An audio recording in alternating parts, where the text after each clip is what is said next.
Hello friends, welcome back to my channel. So మనం ఎప్పుడైనా పెసలతో పెసరట్టే కాకుండా ఈ విధంగా కర్రీ కూడా ఒకసారి చేసి చూడండి. టేస్ట్ చాలా బాగుంటుంది. సో బ్యాచిలర్స్కి కానీ వర్కింగ్ ఉమెన్స్కి కానీ చాలా క్విక్గా అయిపోతుంది అండ్ టేస్ట్ కూడా చాలా బాగుంటుంది. సో ఫస్ట్ అయితే నేను ఒక కప్ పెసలు తీసుకుంటున్నాను. అవి చక్కగా శుభ్రంగా చేసుకుంటున్నాను వీడియోలో చూపించే విధంగా. సో ఒక గ్లాస్ పెసలకి 3 గ్లాసులు వాటర్ అయితే పడుతుంది.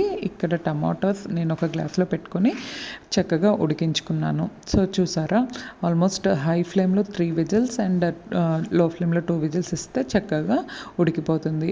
ఆ తర్వాత అవి ఒక గిన్నెలోకి తీసుకొని అదే కుక్కర్లో నేను కొంచెం ఆయిల్ అండ్ ఘీ కూడా వేసుకొని చక్కగా పోపు వేసుకుంటున్నాను.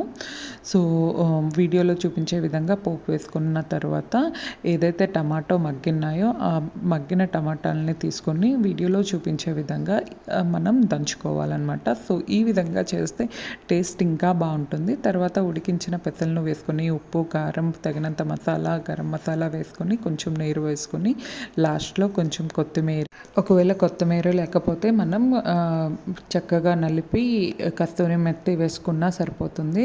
సో చాలా క్విక్గా అయిపోతుంది. టేస్ట్ కూడా చాలా బాగుంటుంది ఫ్రెండ్స్. అచ్చం హోటల్ స్టైల్లో వస్తుంది. సో ఒక్కసారి ట్రై చేయండి. ఐ హోప్ మీకు ఈ వీడియో నచ్చింది అనుకుంటున్నాను. Thank you for watching my video. Please like it, share it, comment it.